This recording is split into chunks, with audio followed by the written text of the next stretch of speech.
اعوذ باللہ من الشیطان الرجیم بسم اللہ الرحمن الرحیم رب اشرح لی صدری ویسر لی امری واحلل عقدۃ من لسانی یفقہوا قولی واجعل لی وزیرا من اہلی اللہم صلی علی محمد وآل محمد وبارک وسلم تسلیما۔ اچھا جی، اللہ کے فضل اور اس کے کرم سے آج ہم اپنے تیسرے پارے کا آغاز کر رہے ہیں۔ اللہ رب العزت ارشاد فرماتے ہیں کہ ان رسولوں میں سے ہم نے بعض کو بعض پر فضیلت دی ہے۔ ان میں سے بعض ایسے ہیں جن سے اللہ ہم کلام ہوا، اور اس نے ان میں سے بعض کے درجات بلند کیے، اور ہم نے عیسیٰ ابن مریم کو روشن نشانیاں عطا کیں، اور ہم نے روح القدس سے ان کی تائید کی۔ اور اگر اللہ چاہتا تو ان رسولوں کے آنے اور روشن نشانیاں دیکھ لینے کے بعد یہ لوگ آپس میں نہ لڑتے، مگر انہوں نے اختلاف کیا، پس ان میں سے بعض تو ایمان لے آئے اور بعض نے کفر اختیار کیا۔ اور اگر اللہ چاہتا تو یہ لوگ باہم نہ لڑتے، مگر اللہ جو چاہتا ہے کرتا ہے۔ یعنی اللہ رب العزت ہمیں بتا رہے ہیں کہ انبیاء میں سے میں نے بعض کو بعض پر فضیلتیں عطا کی ہیں۔ سب انبیاء جو ہیں وہ درجات میں ایک جیسے نہیں ہیں، ٹھیک ہے، سب کے جو ہیں وہ علیحدہ علیحدہ درجات ہیں، لیکن مسلمانوں سے یہ کہا گیا کہ تم نے یہودیوں جیسی روش اختیار نہیں کرنی۔ یہ نہیں کہنا کہ ہم نے بس اپنے نبی کو ماننا ہے اور باقی سارے انبیاء کا انکار نہیں کرنا، بلکہ تمام انبیاء پر جو ہے ایمان لے کے آنا ہے کہ تمام انبیاء، تمام جو کتب آسمانی ہیں وہ سب اللہ کی جانب سے آئے ہیں، یہ اللہ تعالیٰ بتانا چاہتے ہیں۔ اور پھر اللہ کہتے ہیں کہ لوگ جو آپس میں اب اختلافات ہو رہے ہیں، فرقے بنے ہوئے ہیں لوگ، تو اللہ کہتے ہیں کہ یہ ہونا ہی ہونا تھا، کیونکہ اللہ اپنے لوگوں کو جانتا ہے کہ اس کے بندے کیا ہے اور وہ کیا کرنا چاہتے ہیں۔ تو اس لیے آپ اپنا جو فرض ہے وہ آپ انجام دیں، آپ امت واحدہ بننے کی کوشش کریں، لیکن باقی پھر جو اللہ رب العزت چاہیں گے ہوگا وہی۔ لیکن ہم سے کیا کہا گیا کہ آپ نے امر بالمعروف کرتے رہنا ہے اور نہی عن المنکر کرتے رہنا ہے، اچھائی کا حکم دیتے رہنا ہے اور برائی سے منع کرتے رہنا ہے۔ تو بے شک جو اختلافات ہیں بہت زیادہ اور فرقوں میں بٹنا ہے، یہ بالکل اچھی بات نہیں ہے۔ اللہ تعالیٰ کہتے ہیں کہ ہم نے تم کو ایک امت پہ پیدا کیا تھا، صحیح ہے۔ اور آگے اللہ رب العزت کہہ رہے ہیں کہ اے ایمان والو، جو مال ہم نے تمہیں دیا ہے اس میں سے خرچ کرو، قبل اس دن کے جس میں نہ تجارت کام آئے گی اور نہ کوئی دوستی کا فائدہ ہوگا اور نہ سفارش چلے گی، اور ظالم وہی لوگ ہیں جنہوں نے کفر اختیار کیا۔ یعنی اللہ تعالیٰ کہہ رہے ہیں کہ اے ایمان والو، اللہ کے راستے میں خرچ کرو قیامت آنے کے دن سے پہلے، جس دن کوئی چیز کام نہیں آئے گی، کوئی جو تمہاری دنیا میں جو تم تجارت کرتے ہو وہ بھی کوئی دوستی فائدہ نہیں دے گی، کوئی سفارش نہیں چلے گی، ٹھیک ہے۔ تو اللہ کے راستے میں خرچ کرنے کا بہترین جو مہینہ ہے، بے شک وہ سال بھر میں خرچ کرنا چاہیے، لیکن بہترین مہینہ جو ہم لوگ سمجھتے ہیں، بے شک وہ اللہ کے نزدیک رمضان المبارک سے بہترین مہینہ اور کوئی نہیں ہے۔ تو اللہ کے راستے میں جتنا بھی آپ سے ہو سکے ضرور خرچ کریں۔ اور آگے یہ آیت الکرسی ہے، جس کو آیت الکرسی کہا جاتا ہے، اس کو یہ بہت فضیلت کی حامل ہے۔ جو آیت الکرسی ہے یہ بہت ہی فضیلت کی حامل ہے۔ جیسے سورہ الرحمن ہے، اس کو کہتے ہیں کہ یہ قرآن کریم کی دلہن ہے، تو اسی طرح یہ جو آیت الکرسی ہے یہ بھی بہت جو ہے اللہ کے نزدیک بہت بابرکت آیات ہیں۔ اور ان کا ترجمہ ذرا آپ سنیے، جیسے ہم پڑھتے ہیں اللہ لا الہ الا هو الحی القیوم۔ اللہ کیا کہتے ہیں کہ اللہ وہ ذات ہے جس کے سوا کوئی معبود نہیں، وہ زندہ اور سب کا نگہبان ہے، اسے اونگ آتی ہے اور نہ ہی نیند آتی ہے۔ جس کو یعنی ایک ہوتی ہے نیند آنا اور ایک ہوتا ہے کہ اونگ آنا، بیٹھے بیٹھے ہمیں مسلے پہ بیٹھے بیٹھے قرآن پاک پڑھتے پڑھتے، کسی کو گاڑی چلاتے چلاتے ایسی گہری نیند آ جاتی ہے کہ اس کے دوران جھٹکا سا لگتا ہے ہمیں، اس کو کہتے ہیں اونگ آنا۔ تو اللہ کہتے ہیں کہ اس کو نہ نیند آتی ہے اللہ کو، اور نہ ہی نیند اور نہ ہی اس کو اونگ آتی ہے۔ اور زمین اور آسمانوں میں جو کچھ ہے سب اسی کی ملکیت ہے، اور کون ہے جو اس کی اجازت کے بغیر اس کے حضور میں سفارش کر سکے؟ دیکھا آپ نے اللہ تعالیٰ کتنے یعنی سخت لہجے میں کہہ رہے ہیں کہ کون ہے جو اس کی اجازت کے بغیر اللہ کے حضور میں سفارش کر سکے؟ تو جو کچھ لوگوں کے روبرو اور جو کچھ ان کے پیچھے ہے وہ ان سب سے واقف ہے، اور وہ علم خدا میں کسی چیز کا احاطہ نہیں کر سکتے مگر جس قدر وہ خود چاہے، یعنی اللہ رب العزت خود چاہیں جس کو جتنا علم عطا کر دیں۔ انسان ان کے اللہ کے علم کا احاطہ نہیں کر سکتا، اور اس کی کرسی آسمانوں اور زمین پر چھائی ہوئی ہے، یعنی اس کی قدرت، اس کی طاقت، اس کی عظمت۔ کرسی کا مطلب یہ نہیں کہ کوئی لکڑی کی یا لوہے کی نعوذ باللہ کرسی ہے، ایسی بات نہیں، اور اس پہ اللہ تعالیٰ بیٹھتے ہیں، ایسی نہیں۔ یہ اللہ تعالیٰ یعنی بتانا چاہتے ہیں کہ جیسے یہاں آج ہم دیکھتے ہیں کہ جھگڑا ہی سارا کرسی کا ہوتا ہے، تخت کا ہوتا ہے، تو اس معنی میں اللہ تعالیٰ بتانا چاہتے ہیں کہ جو زمین و آسمان کی ملکیت ہے، جو زمین و آسمان پر جس کی حکومت ہے وہ صرف اور صرف اللہ رب العزت ہے۔ اس کی کرسی آسمانوں اور زمین پر چھائی ہوئی ہے، اور ان دونوں کی نگہداری اس کے لیے کوئی کار گراں نہیں ہے، یعنی زمین و آسمان اور ہر چیز کو جو ہے وہ نگہبانی کرنا اللہ کے لیے کوئی مشکل کام نہیں ہے، اور وہ بلند و بالا اور عظیم ذات ہے۔ سبحان اللہ۔ دین میں کوئی جبر و اکراہ نہیں، یعنی دین میں کوئی جبر نہیں ہے، خود جس کا چاہے دل وہ دین کو تسلیم کرے، اور خود جو ہے وہ بڑھ کے تو اپنے لیے دین کو پسند کرے۔ بتحقیق ہدایت اور ضلالت میں فرق نمایاں ہو چکا۔ اللہ کہتے ہیں کہ جب یہ قرآن آ گیا، جب میرا رسول تم میں آ گیا، تو اب ہدایت اور گمراہی تم کو نظر آئے گی، فرق اس کا نظر آئے گا تمہیں کہ گمراہی کدھر ہے اور ہدایت کدھر ہے۔ پس جو طاغوت کا انکار کرے، طاغوت یعنی شیطان کا انکار، اور اللہ پر ایمان لے آئے، تو اس نے نہ ٹوٹنے والا مضبوط سہارا تھام لیا، اور اللہ سب کچھ خوب سننے والا اور جاننے والا ہے۔ اور اللہ ایمان والوں کا کار ساز ہے، وہ انہیں تاریکی سے روشنی کی طرف نکال لاتا ہے، اور کفر اختیار کرنے والوں کے سرپرست طاغوت ہیں جو انہیں روشنی سے تاریکی کی طرف لے جاتے ہیں، یہی جہنم والے ہیں جہاں وہ ہمیشہ رہیں گے۔ اور کیا آپ نے اس شخص کا حال نہیں دیکھا جس نے ابراہیم سے اس کے رب کے بارے میں اس بنا پر جھگڑا کیا کہ اللہ نے اسے اقتدار دے رکھا ہے؟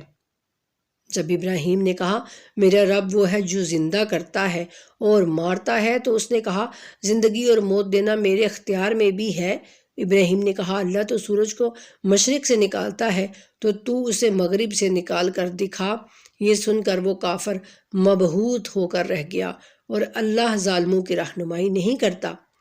یہ بہت پیارا اور بہت ہی خوبصورت واقعہ ہے جناب ابراہیم علیہ السلام کا اور نمرود کا۔ تو انشاءاللہ جب رمضان کے بعد ہم پڑھیں گے تو پھر ان واقعات کی تفصیلات اللہ کے حکم سے ہم جو ہے وہ ضرور جاننے کی کوشش کریں گے، ٹھیک ہے؟ یا اس شخص کی طرح جس کا ایک ایسی بستی سے گزر ہوا جو اپنی چھتوں کے بل گری ہوئی تھی، تو اس نے کہا اللہ اس اجڑی ہوئی آبادی کو مرنے کے بعد کس طرح دوبارہ زندگی بخشے گا؟ پس اللہ نے 100 برس تک اسے مردہ رکھا، پھر اسے دوبارہ زندگی دی اور اس سے پوچھا بتاؤ کتنی مدت مردہ رہے؟ تو اس نے کہا کہ 1 دن یا اس سے بھی کم۔ تو اللہ نے فرمایا نہیں، بلکہ 100 برس مردہ پڑے رہے ہو۔ یہ کہا جاتا ہے کہ جناب عزیر علیہ السلام کا واقعہ ہے۔ لہٰذا ذرا اپنے کھانے پینے کی چیزوں کو دیکھو جو سڑی نہیں، اور اپنے گدھے کو بھی دیکھو، اور ہم نے یہ اس لیے کیا تاکہ ہم تمہیں لوگوں کے لیے نشانی بنائیں۔ اور پھر ان ہڈیوں کو دیکھو کہ ہم انہیں کس طرح اٹھاتے ہیں، پھر ان پر گوشت چڑھا دیتے ہیں۔ یوں جب اس پر حقیقت عیاں ہو گئی تو اس نے کہا کہ میں جانتا ہوں کہ اللہ ہر چیز پر قدرت رکھتا ہے۔ سبحان اللہ۔ اور وہ واقعہ یاد کرو جب ابراہیم علیہ السلام نے کہا تھا میرے رب مجھے دکھا کہ تو مردوں کو کیسے زندہ کرتا ہے۔ فرمایا کیا آپ ایمان نہیں رکھتے؟ کہا ایمان تو رکھتا ہوں، لیکن چاہتا ہوں کہ میرے دل کو اطمینان مل جائے۔ سبحان اللہ۔ فرمایا پس 4 پرندوں کو پکڑ لو، پھر ان کے ٹکڑے کرو، پھر ان کا ایک ایک حصہ ہر پہاڑ پر رکھ دو، پھر انہیں بلاؤ، وہ تیزی سے آپ کے پاس چلے آئیں گے، اور جان رکھو اللہ بڑا غالب آنے والا اور حکمت والا ہے۔ یہ بھی جناب ابراہیم علیہ السلام کا واقعہ کہ جب آپ نے اللہ سے یہ دعا کی اور اپنے دل کے اطمینان کے لیے، اور جو لوگ اپنا مال رائے خدا میں خرچ کرتے ہیں ان کے مال کی مثال اس دانے کی سی ہے جس کی 7 بالیاں اگ آئیں، جن میں سے ہر بالی کے اندر 100 دانے ہوں۔ سبحان اللہ۔ اور اللہ جس کے عمل کو چاہتا ہے دگنا کر دیتا ہے۔ اللہ بڑا کشائش والا اور دانا ہے۔ یعنی اللہ رب العزت کہتے ہیں کہ جو بھی مال تم میرے راہ میں خرچ کرو گے نا، اس کو یہ مت سمجھنا کہ یہ ضائع ہو گیا، بلکہ اللہ کہتے ہیں کہ وہ یوں ہے جیسے کوئی ایک دانہ ہو اور پھر اس میں سے 7 بالیاں نکل آئیں، یعنی اس میں سے 7 دانے نکل آئیں، 7 گنا ہو جائے جیسے مثال کے طور پہ، اور پھر ہر بالی کے اندر 100 دانے ہوں، تو پھر وہ کیا ہو گیا 700 گنا۔ اور اس سے آگے اللہ کہتے ہیں کہ پھر اللہ جس کے عمل کو چاہتا ہے نا، اگر اس کی نیت پر وہ موقوف ہے کہ اس کی نیت کیسی ہے، جتنی اچھی اور بہترین نیت ہوگی اسی کے مطابق پھر اس کو اجر بھی ویسا ہی ملے گا۔ ٹھیک ہے، تو یہ اللہ کہتے ہیں کہ پھر جس کے عمل کو اللہ چاہتا ہے دگنا کر دیتا ہے، یعنی اس سے بھی زیادہ عطا کر دیتا ہے اس کی نیت کی بنیاد پر۔ ٹھیک ہے، جو لوگ اپنا مال رائے خدا میں خرچ کرتے ہیں اور خرچ کرنے کے بعد نہ احسان جتاتے ہیں نہ اعزاء دیتے ہیں، ان کا صلہ ان کے رب کے پاس ہے، اور انہیں نہ کوئی خوف ہوگا اور نہ ہی وہ غمزدہ ہوں گے، محزون ہوں گے۔ یعنی اللہ کی راہ میں خرچ کرنے والے پھر وہ خرچ تو کرتے ہیں اللہ کی راہ میں، لیکن پھر وہ جن پر خرچ کرتے ہیں نا ان پر احسان نہیں جتاتے، اور نہ ہی ان کو کوئی تکلیف دیتے ہیں کہ ہم نے تمہارے لیے یہ کیا وہ کیا۔ نرم کلامی اور درگزر کرنا اس خیرات سے بہتر ہے جس کے بعد خیرات لینے والے کو اعزاء دی جائے، اور اللہ بڑا بے نیاز اور بڑا بردبار ہے۔ یعنی نرمی سے بات کرو، اگر کوئی مانگنے والا آ گیا ہے تم اس کو دے نہیں سکتے ہو تو پھر نرمی سے اس سے بات کرو اور درگزر کرو۔ اور اللہ کہتے ہیں کہ یہ اس خیرات سے بہتر ہے کہ تم اس کو دیکھ کے تو ساتھ اس کو 2-4 باتیں بھی سنا دو۔ ٹھیک ہے، اللہ تعالیٰ ہم سب کو جو ہے یہ آیات پڑھنے کی اور ان کو سمجھنے کی توفیق عطا کرے۔ اور آگے اللہ کہتے ہیں ایمان والو اپنی خیرات کو احسان جتا کر اور اعزاء دے کر اس شخص کی طرح برباد نہ کرو جو اپنا مال صرف لوگوں کو دکھانے کے لیے خرچ کرتا ہے اور وہ اللہ اور روز آخرت پر ایمان نہیں رکھتا۔ استغفر اللہ۔ پس اس کے خرچ کی مثال اس چٹان کی سی ہے کہ جس پر تھوڑی سی مٹی ہو، پھر اس پر زور کمی برسے اور اسے صاف کر ڈالے۔ اس طرح یہ لوگ اپنے اعمال سے کچھ بھی اجر حاصل نہ کر سکیں گے، اور اللہ کافروں کی رہنمائی نہیں کرتا۔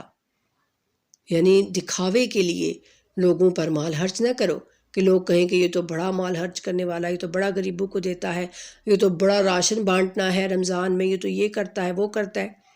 جو بھی کرنا ہے وہ اس طریقے سے کرو کہ اس میں تمہاری واہ واہ نہ ہو اور تمہارا جو گردن ہے وہ اکڑ نہ جائے کہ میں بڑا کام کر رہا ہوں، بلکہ جو بھی کرو تو اس پہ کہو کہ اللہ یہ سب تیرا فضل ہے، تیرے فضل کے بغیر تو میں کچھ بھی نہیں کر سکتا۔ تو جو اس سے ریاکاری سے منع کیا گیا، اور جو لوگ اپنا مال اللہ کی خوشنودی کی خاطر اور اپنے نفس سے بچنے کی خاطر یعنی خرچ کرتے ہیں، ان کی مثال اس باغ کی سی ہے جو اونچی جگہ پر واقع ہو اور جس پر زور کمی برسے تو دگنا پھل دے۔ سبحان اللہ۔ اور اگر تیز بارش نہ ہو تو ہلکی پھوار بھی کافی ہو جائے، اور اللہ تمہارے اعمال کو خوب دیکھنے والا ہے۔ دیکھیے کس قدر اللہ تعالیٰ ہمیں کھول کھول کے اپنی آیات سناتے ہیں اور بتاتے ہیں۔ اللہ کہتے ہیں کہ جو اللہ کی خوشنودی کے لیے خرچ کرتا ہے نا، تو اس کا باغ پھر ایسی جگہ پہ ہے کہ یعنی کوئی اونچی جگہ ہے، اس پر باغ ہے، اور پھر وہ تھوڑی سی بارش سے بھی اس میں بہت زیادہ جو ہے وہ پھل دینے لگتا ہے۔ اور کیا تم میں سے کوئی یہ پسند کرتا ہے کہ اس کے لیے کھجوروں اور انگوروں کا ایک باغ ہو جس کے نیچے نہریں جاری ہوں، اور اس کے لیے اس میں ہر قسم کے میوے موجود ہوں، اور جب بڑھاپا آ جائے اور اس کے بچے بھی ناتواں ہوں تو ناگہاں یہ باغ ایک ایسے بگولے کی زد میں آ جائے جس میں آگ ہو اور وہ جل جائے۔ اللہ یوں اب تمہارے لیے نشانیاں کھول کر بیان کرتا ہے کہ شاید تم غور و فکر کرو۔ اب یہ سمجھ میں آ رہی ہے بات آپ کو؟ اللہ کہتے ہیں کہ کیا تم میں سے کوئی یہ پسند کرتا ہے کہ اس کا کھجوروں اور انگوروں کا بہترین باغ ہو، اس کے نیچے نہریں بھی بہہ رہی ہوں، ہر قسم کے میوے بھی موجود ہوں؟ ایسا تو ہم سب چاہتے ہیں نا، کون نہیں چاہے گا ایسا؟ لیکن آگے جو اللہ کہہ رہے ہیں وہ ہم نہیں چاہیں گے۔ اللہ کہتے ہیں کہ جب تم پھر بڑھاپا آ جائے تم پہ اور تمہارے بچے بھی بہت چھوٹے ہوں،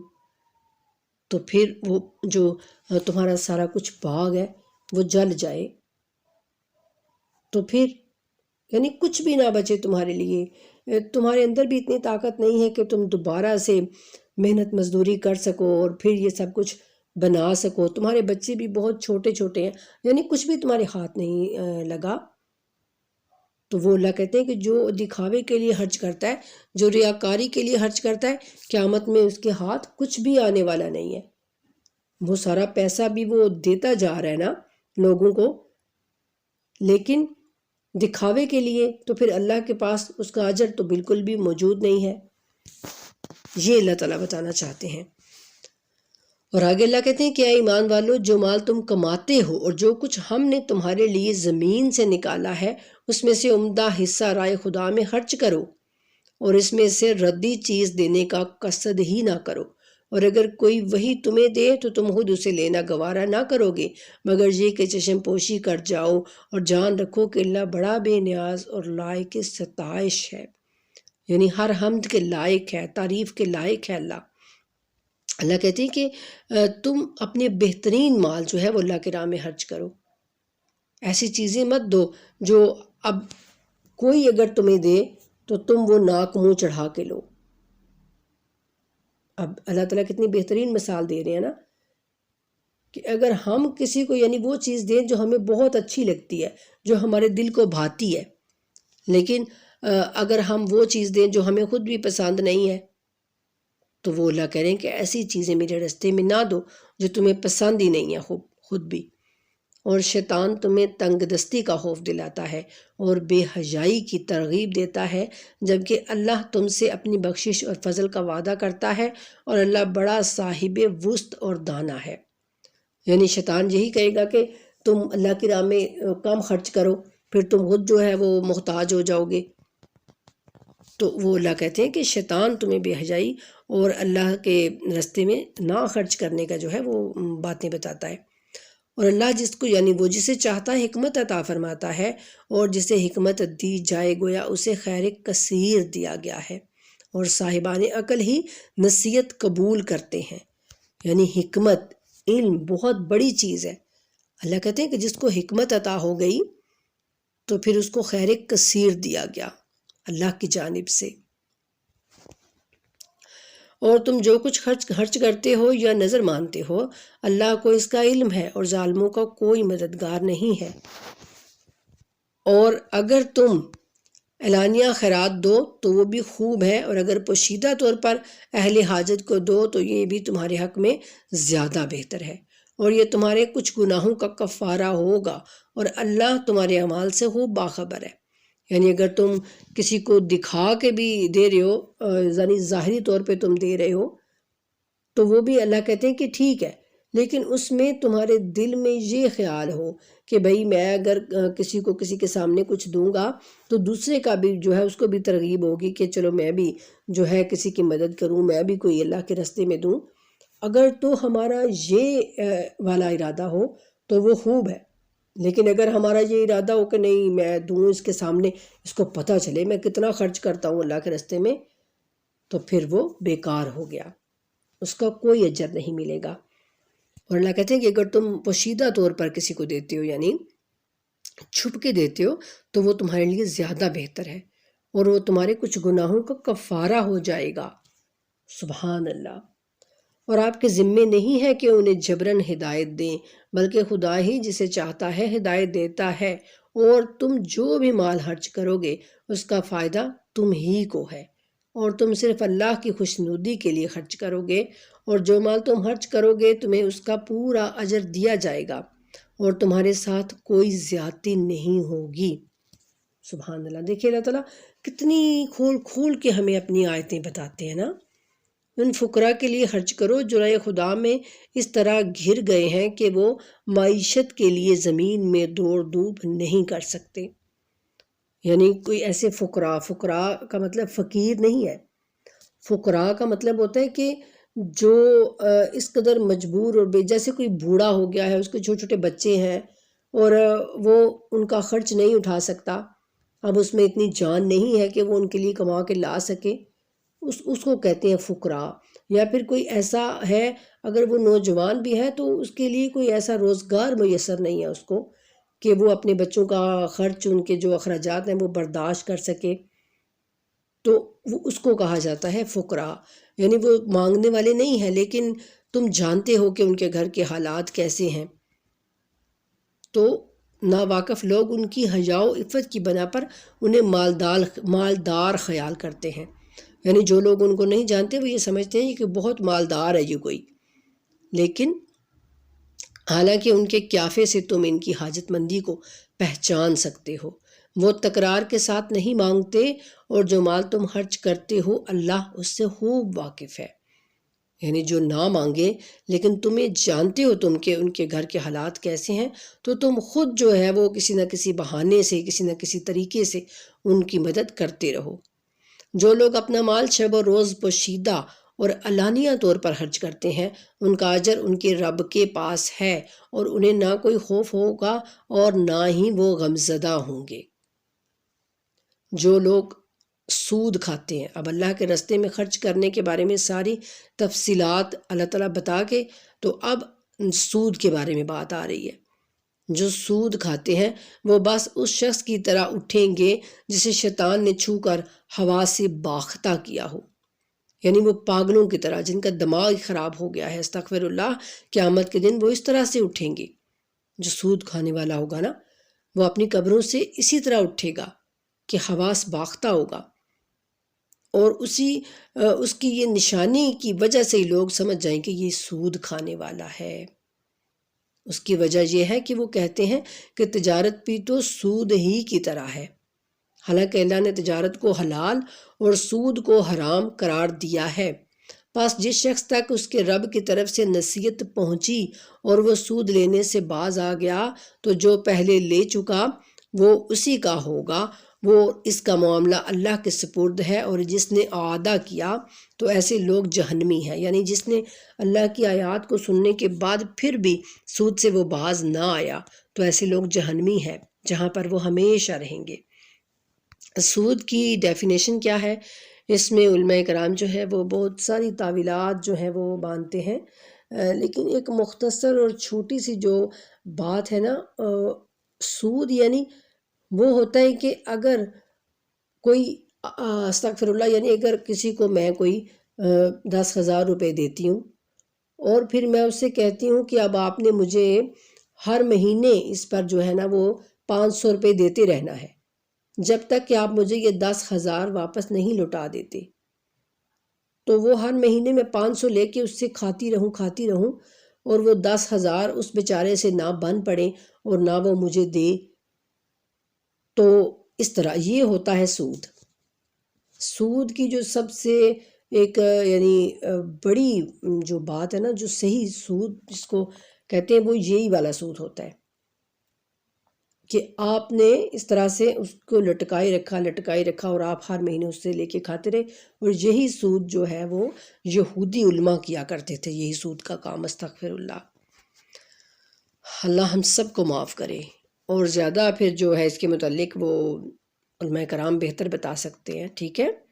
اللہ سود کو ناپائیدار اور خیرات کو بابرکت بناتا ہے، یعنی سود کو اللہ ختم کرتا ہے، اس میں کوئی چیز نہیں ہے، اس میں کوئی برکت نہیں ہے، اور خیرات کو اللہ بابرکت بنا دیتا ہے، اور اللہ کسی ناشکر گنہگار کو پسند نہیں کرتا۔ البتہ جو لوگ ایمان لے آئیں اور نیک عمل بجا لائیں، نیز نماز قائم کریں اور زکوٰۃ دیں، ان کا اجر ان کے رب کے پاس ہے، اور ان کے لیے نہ کوئی خوف ہوگا اور نہ ہی وہ رنجیدہ ہوں گے۔ اے ایمان والو، اللہ کا خوف کرو، اور سود لوگوں کے ذمہ باقی ہے، اسے چھوڑ دو اگر تم مومن ہو۔ جب رسول اللہ صلی اللہ علیہ وآلہ وسلم جب یعنی ان کی نبوت ہوئی تو انہوں نے تبلیغ کا کام شروع کیا، تو اس وقت بھی بہت سارے جو مشرک لوگ تھے وہ سودی کام کرتے تھے۔ رسول اللہ صلی اللہ علیہ وآلہ وسلم کے خود چچا جناب عباس رضی اللہ تعالیٰ عنہ وہ بھی یہی کام کیا کرتے تھے۔ تو پھر جب اللہ کے رسول صلی اللہ علیہ وآلہ وسلم نے ان کو سارا کچھ بتایا اور اس چیز سے منع کیا، تو پھر جو ہے وہ باز آ گئے اور انہوں نے پھر یہ کام چھوڑ دیا، ٹھیک ہے۔ لیکن اگر تم نے ایسا نہ کیا تو اللہ اور اس کے رسول کی طرف سے جنگ کے لیے تیار ہو جاؤ، استغفر اللہ۔ یعنی سود لینے والا وہ شخص ایسا ہے جیسے وہ اللہ اور رسول کے لیے جنگ کی تیاری کر رہا ہے، اور اگر تم نے توبہ کر لی تو تم اپنے اصل سرمایے کے حقدار ہو۔ دیکھا آپ نے، وہی بات آ گئی نا کہ اگر تم نے توبہ کر لی تو تم پھر اپنا جو اصل تمہارا سرمایہ ہے وہ تم اس سے لے سکتے ہو، جب بھی وہ بن پڑے تو وہ تم کو واپس کر دے گا، لیکن ہر مہینے اس پر سود لے کر مت کھاؤ، اور اصل سرمایہ جو ہے وہ تم لے سکتے ہو، اور نہ تم ظلم کرو گے اور نہ تم پر ظلم کیا جائے گا، یعنی نہ تم اس پر ظلم کرو، ہر مہینے تو اس سے تھوڑے تھوڑے پیسے لے کے نہ کھایا کرو، تو پھر اللہ بھی تم پر یعنی ظلم نہیں کیا جائے گا، یعنی تمہیں بھی پھر جہنم کی آگ سے بچا لیا جائے گا۔ اور تمہارا قرض دار اگر تنگ دست ہو تو کشائش تک مہلت دو، اور اگر سمجھو تو معاف کر دینا ہی تمہارے لیے بہتر ہے۔ یعنی وہاں کہہ کے اللہ تعالیٰ کہ تم اپنا مال جو ہے وہ لے سکتے ہو، حقیقی مال، اور آگے یہاں اللہ کہہ رہے ہیں کہ اگر وہ تنگ دست ہے بیچارہ، وہ نہیں دے پا رہا تمہیں جو قرضہ اس نے لیا ہے، تو تم اس کو مہلت دو، اور تم اگر سمجھو تو پھر معاف ہی کر دو، اگر تم بہت امیر ہو تو پھر تم معاف ہی کر دو، تو یہ تمہارے لیے زیادہ بہتر ہے۔ اور اس دن کا خوف کرو جب تم اللہ کی طرف لوٹائے جاؤ گے، پھر وہاں ہر شخص کو اس کے کیے کا پورا بدلہ مل جائے گا اور ان پر ظلم نہ ہوگا۔ اے ایمان والو، جب کسی مہینے مدت کے لیے قرض کا معاملہ کرو تو اسے لکھ دیا کرو،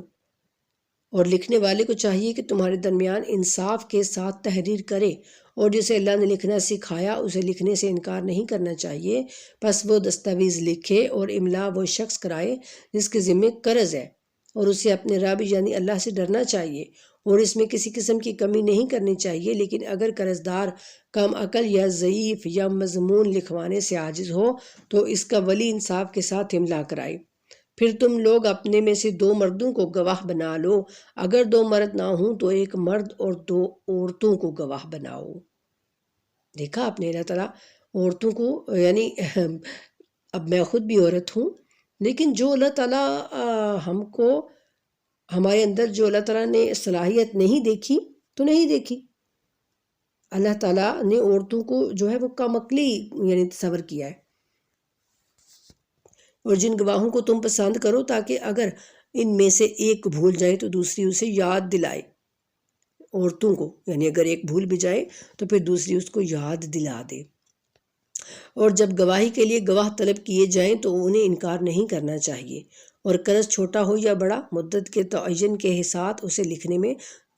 تساہل نہ برتو، سستی نہ برتو، یعنی جو بھی تم ایک دوسرے کو قرض لین دین کرتے ہو وہ سب لکھ لیا کرو۔ یہ بات اللہ کے نزدیک قرین انصاف ہے اور گواہی کے لیے زیادہ مستحکم ہے،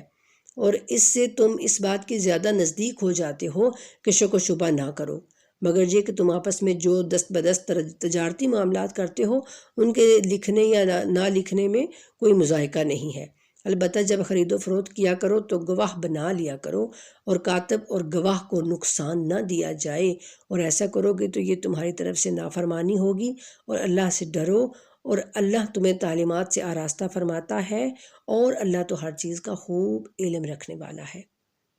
لیکن آپ آج دیکھ رہے ہیں کیا کیا ہو رہا ہے، گواہ بک رہے ہیں، گواہوں کو ڈرایا جا رہا ہے، دمکایا جاتا ہے، اور نہ جانے کیا کیا ہوتا ہے۔ اور گواہ آپ کو پیسوں پہ ملتے ہیں، 1000 روپے کا گواہ، 5000 کا گواہ، جیسی آپ نے گواہی دلوانی ہے ان سے گواہی دلوا دیں۔ استغفر اللہ، قرآن کریم پہ ہاتھ رکھ کے وہ گواہی دیتے ہیں۔ اللہ ہم سب کو معاف کرے۔ پتہ نہیں ہم لوگ قرآن سے اتنا دور ہو کر تو اتنی نجاست میں گر گئے ہیں کہ اب پتہ نہیں وہاں سے نکلنا ہی ہمارے لیے محال ہو چکا ہے۔ آگے اللہ کہتے ہیں اگر تم حالت سفر میں ہو اور کوئی لکھنے والا میسر نہ آئے تو قبضے کے ساتھ رہن پر معاملہ کرو، یعنی کوئی چیز ایک دوسرے کے پاس رکھ لو کہ میری یہ چیز تم رکھ لو اور مجھے یہ اتنے پیسے دے دو، اس طرح سے۔ اگر تم ایک دوسرے پر اعتبار کرو تو جس پر اعتبار کیا جائے اسے چاہیے کہ دوسرے کی امانت ادا کرے، اور اپنے رب یعنی اللہ سے ڈرو اور شہادت نہ چھپاؤ، اور جو شہادت چھپاتا ہے اس کا دل گنہگار ہوتا ہے، اور اللہ تمہارے اعمال سے خوب آگاہ ہے۔ جو کچھ آسمانوں اور زمین میں ہے سب اللہ کا ہے، اور تم اپنے دل کی باتیں ظاہر کرو یا چھپاؤ اللہ تم سے حساب لے گا، پھر وہ جسے چاہے معاف کرے اور جسے چاہے عذاب دے، اور اللہ ہر چیز پر قادر ہے۔ اب جسے چاہے معاف کرے اور جسے چاہے عذاب دے، اس کا مطلب یہ نہیں ہے کہ اللہ کسی گناہ گار کو پکڑ کے تو معاف کر دے گا، اور اللہ جو اتنا زیادہ نیک اور پرہیزگار ہو اللہ اس کو جو ہے وہ کہے کہ میں تو تمہیں عذاب دوں گا۔ ایسی باتیں نہیں ہیں، لیکن یعنی اللہ تعالیٰ ہمارے جو گناہ ہوتے ہیں پھر وہ ان کی نیت بھی ہوتی ہے ساتھ کہ ہم کس نیت سے گناہ کر رہے ہیں۔ جیسے ہمارے اچھے اعمال جو ہوتے ہیں تو ان پہ بھی نیت ہوتی ہے، تو نیت کا دار و مدار ہے سارا۔ اگر ہم گناہ کر رہے ہیں کہ ہم سب جانتے ہیں، ہمیں پتہ ہے ایک چیز کا یہ غلط ہے، پھر بھی ہم اللہ کی نافرمانی کر رہے ہیں، پھر بھی ہم جان بوجھ کے وہ کام کر رہے ہیں کہ اللہ ہم آپ سے ڈرتے ہی نہیں ہیں، ہمیں آپ کی کوئی پرواہ ہی نہیں ہے، تو وہ ہے گناہ عظیم۔ لیکن اگر ہمیں کسی چیز کا علم نہیں ہے اور وہ گناہ ہم سے سرزد ہو رہا ہے تو پھر اس کی معافی ہے، ٹھیک ہے۔ رسول اس کتاب پر ایمان رکھتا ہے جو اس پر اس کے رب کی طرف سے نازل ہوئی ہے، اور سب مومنین بھی سب اللہ اور اس کے فرشتوں، اس کی کتابوں اور اس کے رسولوں پر ایمان رکھتے ہیں، اور وہ کہتے ہیں کہ ہم رسولوں میں تفریق کے قائل نہیں ہیں، اور کہتے ہیں ہم نے حکم سنا اور اطاعت قبول کی، ہمارے رب ہم تیری بخشش کے طالب ہیں اور ہمیں تیری ہی طرف پلٹنا ہے۔ ہم کسی بھی رسول میں تفریق نہیں کرتے، یعنی ہم سب پر ایمان لاتے ہیں۔ ہم یہ نہیں کہتے کہ یہودیوں کی طرح کہ ہم بس ایک پر لاتے ہیں اور دوسروں پر نہیں لاتے۔ اللہ کسی شخص پر اس کی طاقت سے زیادہ ذمہ داری نہیں ڈالتا۔ ہر شخص جو نیک عمل کرتا ہے اس کا فائدہ اسی کو ہے، اور جو بدی کرتا ہے اس کا انجام بھی اسی کو بھگتنا ہے۔ دیکھا آپ نے، ہر شخص جو ہے وہ خود اپنے عمل کا بدلہ پائے گا، اور یہ دنیا، یہ زندگی بہت کم ہے، بہت کم ہے۔ یہ مہلت جو ہمیں دی گئی ہے، واللہ اس کی قدر کیجئے، اور اس مہلت میں ہی اپنے رب سے خود کو جوڑ لیجئے، اپنے رب کا قرب حاصل کیجئے، اس مہلت کو یوں ہی مت گوا دیجئے اس دنیا کے جھنبھیلوں میں۔ یہ دنیا تو جو ہے یہ بہت ظالم ہے، یہ تو کسی کام کی نہیں چھوڑے گی ہمیں۔ تو جتنا جلدی ہو سکے خود کو اپنے رب سے جوڑ دیجئے، اس کا انجام بھی اسی کو بھگتنا ہے۔ ہمارے رب ہم سے بھول چوک ہو گئی ہو تو اس کا مواخذہ نہ فرما، ہمارے رب ہم پر وہ بوجھ نہ ڈال جو تو نے ہم سے پہلی امتوں پر ڈال دیے تھے۔ ہمارے رب ہم جس بوجھ کے اٹھانے کی طاقت نہیں رکھتے وہ ہمارے سر پر نہ رکھ۔ ہمارے رب ہمارے گناہوں سے درگزر فرما اور ہمیں بخش دے اور ہم پر رحم فرما۔ تو ہمارا مالک ہے، کافروں کے مقابلے میں ہماری نصرت فرما، ہماری مدد کر۔ یہ قرآنی دعائیں ہیں جو اللہ تعالیٰ ہم کو کہتے ہیں کہ اس طرح سے مجھ سے دعائیں مانگو۔ الحمدللہ آج ہمارا یہ سورہ بقرہ بھی جو ہے وہ ہم نے پوری پڑھ لی، اور اب آگے سورہ آل عمران کا ذکر آ رہا ہے۔ سورہ آل عمران، اللہ تعالیٰ کے بابرکت نام سے شروع کرتی ہوں۔ بنام خدائے رحمان و رحیم۔ الف لام میم، جیسے ہم نے سورہ بقرہ کا آغاز کیا تھا الف لام میم سے، حروف مقطعات سے، تو ویسے ہی اس کا جو شروعات ہے وہ بھی الف لام میم سے ہو رہی ہے۔ اللہ وہ ذات ہے جس کے سوا کوئی لائق عبادت نہیں، جو زندہ اور کائنات کا زبردست نگہدار ہے۔ اس نے حق پر مبنی ایک کتاب اے رسول آپ پر نازل کی جو سابقہ کتابوں کی تصدیق کرنے والی ہے، اور اس نے توریت و انجیل نازل کیا اس سے پہلے انسانوں کی ہدایت کے لیے، اور فرقان حق و باطل میں امتیاز کرنے والا قانون نازل فرمایا، اور جنہوں نے اللہ کی آیات کا انکار کیا ان کے لیے سخت عذاب ہے۔ اللہ بڑا غالب آنے والا اور خوب بدلہ لینے والا ہے۔ زمین و آسمان کی کوئی چیز اللہ سے یقیناً پوشیدہ نہیں ہے۔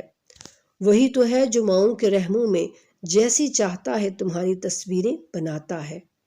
اس غالب آنے والے حکمت کے مالک کے سوا کوئی معبود نہیں۔ بے شک وہی ذات ہے جس نے آپ پر وہ کتاب نازل فرمائی جس کی بعض آیات محکم واضح ہیں، یعنی اور وہی اصل کتاب ہے۔ دیکھا آپ نے، اللہ کہتے ہیں کہ جو تمہیں واضح باتیں سمجھ آ رہی ہیں نا آیات میں سے، بس تم ان پر عمل کرو۔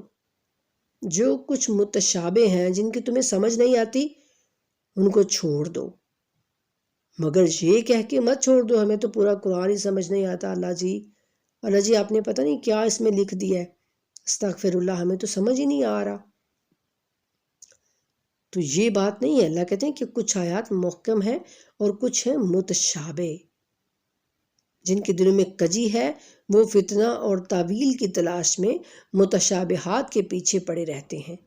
جبکہ اس کی حقیقی تعویل تو صرف خدا اور علم میں راسخ مقام رکھنے والے ہی جانتے ہیں۔ علم میں راسخ مقام رکھنے والے، جن کو اللہ رب العزت کی جانب سے علم جو ہے وہ اللہ نے عطا کیا ہو، جیسے رسول اللہ صلی اللہ علیہ وآلہ وسلم کو اللہ رب العزت نے جو بھی علم چاہا وہ اللہ نے عطا کیا،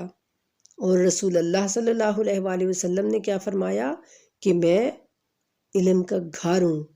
اور علی اس کا دروازہ ہے، یعنی آپ نے کہا کہ میرے علم کا جو دروازہ ہے وہ علی ہے۔ تو یوں اللہ جس کو چاہتا ہے وہ علم عطا کرتا ہے۔ جو کہتے ہیں ہم اس پر ایمان لے آئے ہیں، یہ سب کچھ ہمارے رب کی طرف سے ہے، اور نصیحت تو صرف عقل مند ہی قبول کرتے ہیں۔ یعنی جو اللہ کہتے ہیں کہ جو پھر آیات متشابہات ہیں نا، ان کا علم جو ہے وہ صرف اللہ کو ہے، اور ان کو ہے صرف خدا کو ہے، اور ان کو ہے جن کو اللہ نے علم عطا کیا ہے۔ ٹھیک ہے، تو وہ ان سب پر ایمان رکھتے ہیں، اور وہ کہتے ہیں کہ یہ سب ہمارے رب کی طرف سے ہے۔ ہمارے رب جب تو نے ہمیں ہدایت بخشی ہے تو اس کے بعد ہمارے دلوں کو کجی میں مبتلا نہ کر، اور ہمیں اپنے پاس سے رحمت عنایت فرما، یقیناً تو بڑا عطا فرمانے والا ہے۔ ہمارے رب بلا شبہ تو اس روز سب لوگوں کو جمع کرنے والا ہے جس کے آنے میں کوئی شک نہیں، اور بے شک اللہ وعدہ خلافی نہیں کرتا۔ اور جو لوگ کافر ہو گئے ہیں ان کے اموال و اولاد انہیں اللہ سے ہرگز کچھ بھی بے نیاز نہیں بنائیں گے، اور یہ لوگ دوزخ کے ایندھن ہوں گے۔ یعنی اللہ کہتے ہیں جنہوں نے یہاں دنیا میں کفر کر لیا ہے نا، تو آخرت میں ان کے بہت زیادہ اگر مال بھی ہوں، اگر ان کی بہت زیادہ کوئی اولاد بھی ہو، تو بھی ہرگز وہ اللہ کے مقابلے میں جو ہے وہ ان کی کوئی مدد نہیں کر سکیں گے، اور وہ لوگ دوزخ کے ایندھن ہوں گے۔ استغفر اللہ۔ ایندھن آپ کو پتہ ہے نا، لکڑیاں جن سے آگ جلائی جاتی ہے، تو یعنی وہی لوگ آگ میں گریں گے اور پھر انہی سے آگ جلائی جائے گی۔ کتنی سخت آیات ہیں اللہ رب العزت کی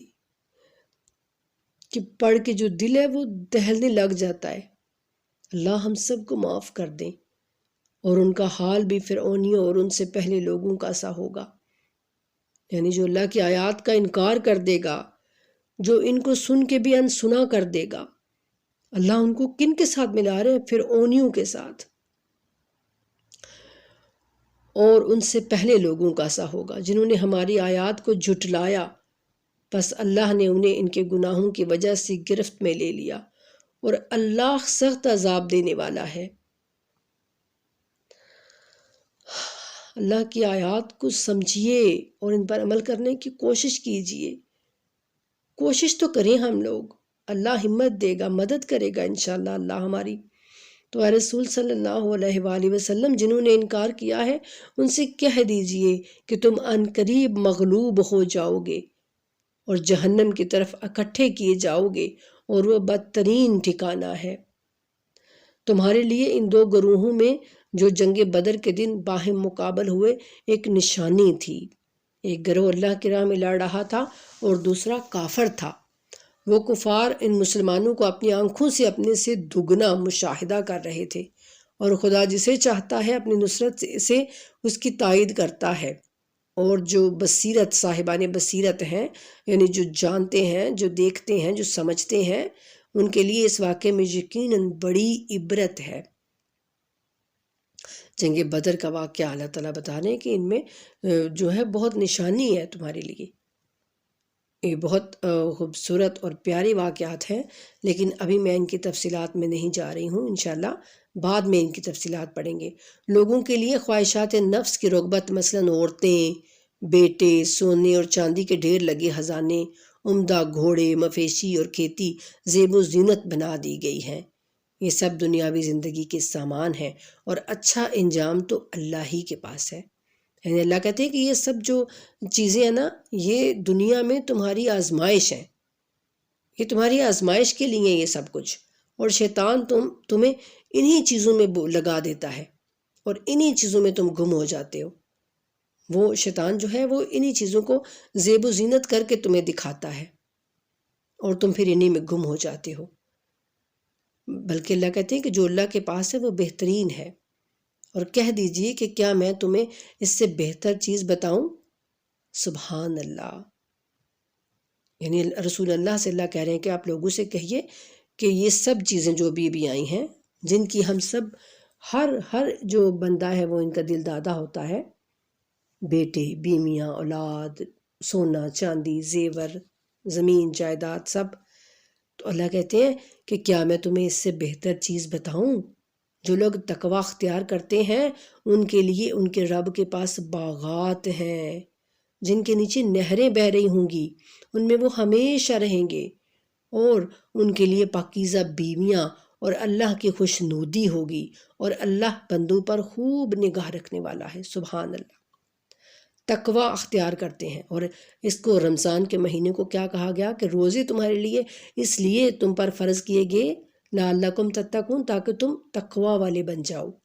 تمہارے اندر تقوی آ جائے۔ انشاءاللہ ہم تقوی پہ بات کریں گے انشاءاللہ تعالیٰ، اور اس کے میننگ کو ہم جاننے کی کوشش کریں گے اس ماہ رمضان میں۔ ٹھیک ہے، جو چھوٹے چھوٹے میری کلپ ہوں گی وہ آپ ضرور سنیے گا، اور ان کو آگے بھی شیئر کیا کیجئے، اور چینل کو سبسکرائب بھی کیا کیجئے۔ میرا نہیں کہنے کو دل کرتا کہ آپ لوگ کہیں گے کہ شاید پیسوں کے لیے کر رہی ہیں۔ خدا را مجھے پیسوں کی کوئی ضرورت نہیں ہے، اللہ کا دیا اتنا ہے کہ ہم اللہ کے شکر ادا کرتے کرتے ہم جو ہے وہ ہماری زندگی کم ہو جائے۔ لیکن میں تو بس یہ چاہتی ہوں کہ جو اللہ نے تھوڑا بہت علم دیا ہے اس کو آگے پہنچاتی رہوں جتنی بھی میری زندگی ہے، اور اس میں آپ سب میری بہنیں، میری بچیاں، جو بھی میری ان ویڈیوز کو، ان درس کو سنتا ہے وہ آگے ضرور شیئر کیا کیجئے، تاکہ یہ پیغام دوسروں تک بھی پہنچے۔ اگر آپ کو اچھا لگتا ہے تو اس کو دوسروں تک بھی ضرور پہنچایا کیجئے، ٹھیک ہے، تاکہ اللہ تعالیٰ ہم سب کو ایک رسی بنا دے، صراط مستقیم والی رسی جو ہمیں اللہ سے جوڑ دے۔ تو اللہ تعالیٰ ہم سب کو بہترین امت بنائے، اور اللہ کہتے ہیں کہ وہ لوگ تقوی اختیار کریں، یہ ہر چیز سے بہتر ہے ان کے لیے۔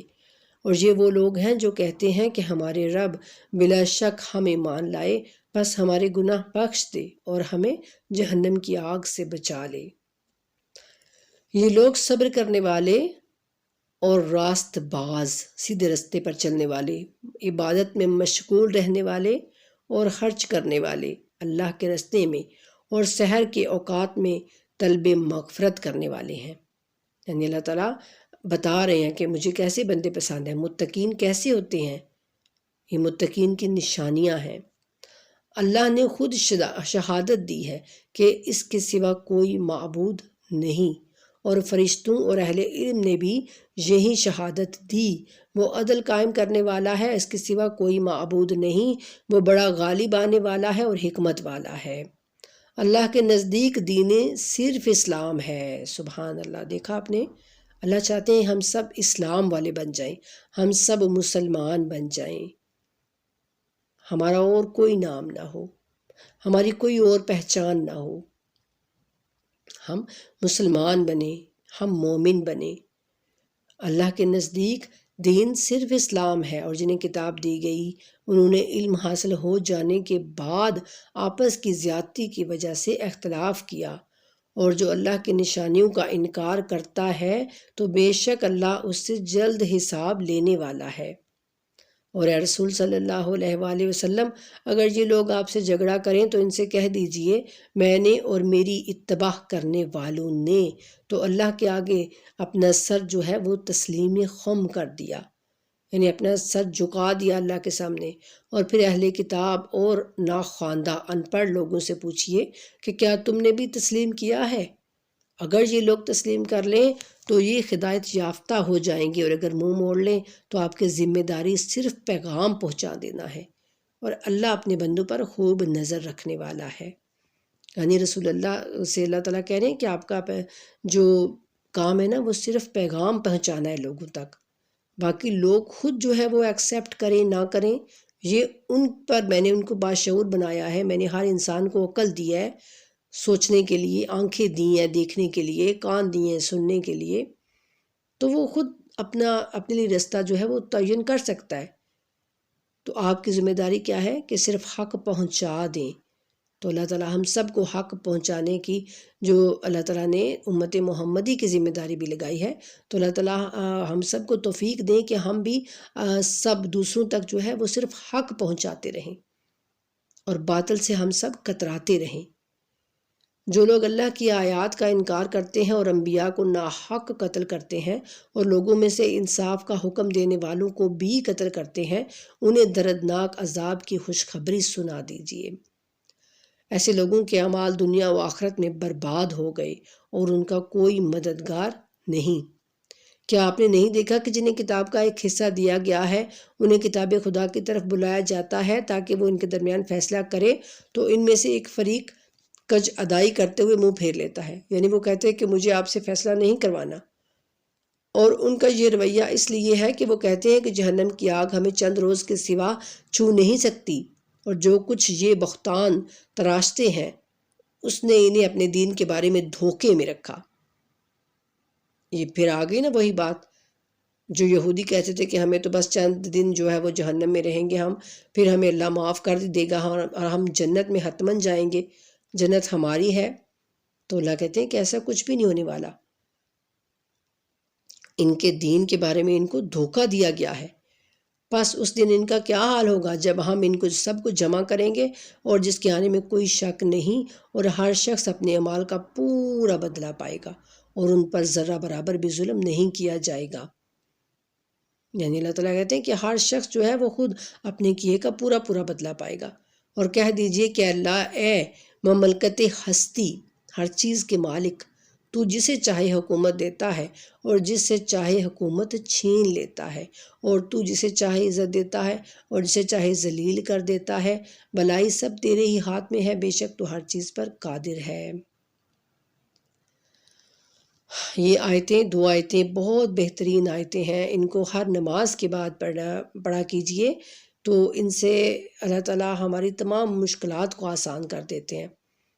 قُلِ اللَّهُمَّ مَالِكَ الْمُلْكِ تُؤْتِي الْمُلْكَ مَن تَشَاءُ وَتَنزِعُ الْمُلْكَ مِمَّن تَشَاءُ وَتُعِزُّ مَن تَشَاءُ وَتُذِلُّ مَن تَشَاءُ بِيَدِكَ الْخَيْرُ انک علی کل شیء قدیر، اور اس سے اگلی تولج اللیل فی النہار وتولج النہار فی اللیل وتخرج الحی من المیت وتخرج المیت من الحی وترزق من تشاء بغیر حساب۔ اگر کسی کے پاس رزق کی کمی ہے تو بھی یہ دو آیتیں ہر نماز، فرض نماز کے بعد آپ ان کو ضرور پڑھا کیجیے۔ تو رات کو دن اور دن کو رات میں داخل کرتا ہے، اور تو ہی جاندار سے بے جان اور بے جان سے جاندار پیدا کرتا ہے، اور تو جسے چاہتا ہے بے حساب رزق دیتا ہے۔ ہم سب جانتے ہیں نا کہ کبھی رات بڑھ جاتی ہے، کبھی دن بڑھ جاتا ہے، اور کبھی بے جان ماں جو ہے وہ مردہ ہوتی ہے لیکن اس کے اندر سے بچہ زندہ پیدا ہو جاتا ہے، اور کبھی جو ہے وہ ماں تو زندہ ہوتی ہے لیکن اس کا جو بچہ ہے وہ مرا ہوا پیدا ہوتا ہے۔ ہم سب یہ جانتے ہیں، اور اس کی اور بھی بہت ساری مثالیں ہیں۔ مومنوں کو چاہیے کہ وہ اہل ایمان کو چھوڑ کر کافروں کو اپنا سرپرست نہ بنائیں، اور جو کوئی ایسا کرے اس کا اللہ سے کوئی تعلق نہیں ہے۔ اور آج ذرا آپ ہمارے ملک پاکستان کو ہی دیکھ لیجئے کہ وہ کیا کر رہے ہیں۔ مومنوں کو چاہیے کہ اہل ایمان کو چھوڑ کر کافروں کو اپنا سرپرست نہ بنائیں۔ ہمارے جو آج حکمران بیٹھے ہوئے ہیں ان کے اوپر سرپرست کون ہے؟ وہ کوئی جو بھی ہے، امریکہ ہے یا اسرائیل ہے، وہ مومن ہے؟ وہ تو کافروں سے بھی بدتر ہے نا۔ تو اللہ کیا کریں گے ہمارے ساتھ پھر؟ ہاں، اگر تم ان کے ظلم سے بچنے کے لیے کوئی طرز عمل اختیار کرو تو اس میں مذائقہ نہیں، اور اللہ تمہیں اپنے غضب سے ڈراتا ہے، اور باز گشت اللہ ہی کی طرف ہے۔ اب ان کے ظلم سے بچنے کے لیے یعنی تم اس قدر تم کمزور ہو کہ ان کے آگے کچھ کر نہیں سکتے ہو تو پھر تم چپ رہو، لیکن اگر تمہارے پاس اقتدار ہے، تمہارے پاس حکومت ہے، تمہارے پاس جو ہے وہ کیا کہتے ہیں بم کو، جو بڑا کیا ایٹمی بم ہے، ایٹمی طاقت ہے تمہارے پاس، تو پھر تمہیں کس چیز کا ڈر ہے؟ پھر مسلمانوں کو کس چیز کا ڈر ہے جب مسلمان اتنے زیادہ ہیں؟ اگر وہ ایک ہو جائیں تو امریکہ کا باپ بھی جو ہے وہ ان کا کچھ نہیں بگاڑ سکتا، تو پھر کس بات سے ان کو خطرہ ہے؟ اللہ ان کو سمجھنے کی توفیق دے، اور کہہ دیجئے کہ جو بات تمہارے سینوں میں ہے اس سے خواہ تم پوشیدہ رکھو یا ظاہر کرو، اللہ بہرحال اسے جانتا ہے، اور آسمانوں اور زمین میں جو کچھ ہے وہ بھی اس کے علم میں ہے، اور اللہ ہر چیز پر قادر ہے۔ اس دن ہر شخص اپنا نیک عمل حاضر پائے گا، اسی طرح ہر برا عمل بھی، یعنی ہر نیک عمل اس کا حاضر ہو جائے گا اور ہر برا عمل بھی اس کا جو ہے وہ سامنے آ جائے گا۔ اور اس روز انسان یہ تمنا کرے گا کہ کاش یہ دن اس سے بہت دور ہوتا، اور اللہ تمہیں اپنے غضب سے ڈراتا ہے، اور اللہ اپنے بندوں پر بڑا مہربان ہے۔ اللہ اللہ، یعنی اللہ ہم سے کتنے کھل کھل کے باتیں کر رہے ہیں، پھر بھی ہم کہتے ہیں کہ اللہ ہمیں سمجھ ہی نہیں آتی، اللہ ہم کیا کریں؟ جبکہ اللہ تو ایک ایک چیز، ایک ایک بات ہم کو ایسے سمجھا رہے ہیں جیسے ایک چھوٹے بچے کو ماں سمجھاتی ہے کہ پڑھ اے فار ایپل۔ اس طرح سے اللہ اس طرح سے ہم کو حروف تہجی کی طرح اللہ تعالیٰ ہمیں ایک ایک چیز جو ہے وہ بہت بہترین طریقے سے بتا رہے ہیں۔ اللہ کہتے ہیں کہ کوئی بھی نیک عمل جو ہے وہ تمہارا پیچھے نہیں رہے گا، اور ہر برا عمل بھی اسی طرح تمہارا سامنے آ جائے گا، اور اس دن انسان تمنا کرے گا کہ کاش یہ دن اس سے بہت دور ہوتا، قیامت کبھی آتی ہی نہ۔ اور اللہ تمہیں ڈراتا ہے اپنے غضب سے کہ آپ دنیا میں اس کے غضب سے ڈر جاؤ، اور اللہ اپنے بندوں پر بڑا مہربان بھی ہے۔ یعنی اللہ کہتے ہیں کہ میں تمہیں ڈرا رہا ہوں کہ نیکیاں کرو، برے کام نہ کرو، اور اگر تم برے کام کر کے آؤ گے تو پھر مجھے جو ہے وہ تمہیں جہنم میں ڈالنا پڑے گا، ورنہ میں تو بڑا ہی مہربان ہوں۔ اور کہہ دیجئے اگر تم اللہ سے محبت رکھتے ہو تو میری اتباع کرو۔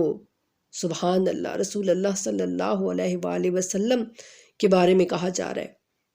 کہ اے میرے رسول، ان بندوں سے کہہ دیجئے کہ اگر تم اللہ سے محبت رکھتے ہو تو پھر میرے رسول کی اتباع کرو، تو اللہ بھی تم سے محبت کرے گا اور تمہاری خطاؤں سے درگزر فرمائے گا۔ سبحان اللہ، یعنی رسول اللہ صلی اللہ علیہ وآلہ وسلم کی محبت ہم پر واجب ہے۔ رسول کی اتباع کرنا، ان کی اطاعت کرنا، ان کے پیچھے چلنا ہم پر واجب کر دیا گیا ہے۔ آپ اس آیت کو ذرا پڑھیے تو صحیح، اس میں غور تو کیجیے کہ اگر تم اللہ سے محبت رکھتے ہو تو پھر میرے رسول کی اتباع کرنی ہے، تم نے اطاعت میرے رسول کی کرنی ہے، پیچھے میرے رسول کے چلنا ہے، بات میرے رسول کی ماننی ہے۔ تو پھر کیا ہوگا؟ اللہ بھی تم سے محبت کرنے لگے گا، اور تمہاری جو خطائیں ہو گئی ہیں، جو تم سے گناہ اور لغزشیں ہو گئی ہیں نا، ان سے درگزر فرمائے گا، اور اللہ بہت بخشنے والا اور رحم کرنے والا ہے۔ تو اللہ تعالیٰ ہم سب کو اپنے رسول صلی اللہ علیہ وآلہ وسلم سے محبت اور ان کی اطاعت کرنے کی توفیق عطا کرے،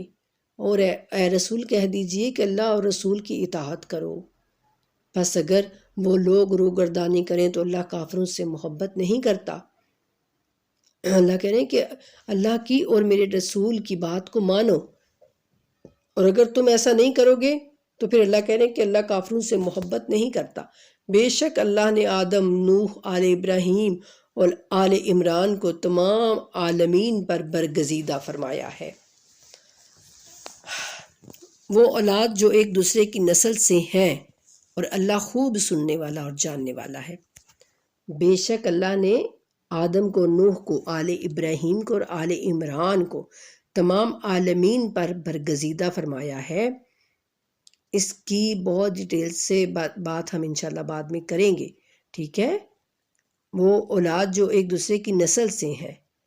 اور اللہ خوب سننے والا اور جاننے والا ہے۔ وہ وقت یاد کرو جب عمران کی عورت نے کہا کہ میرے رب، جو بچہ میرے شکم میں ہے اسے تیری طرف نظر کرتی ہوں، وہ اور باتوں سے آزاد ہوگا، تو میری طرف سے قبول فرما، بے شک تو بڑا سننے والا اور جاننے والا ہے۔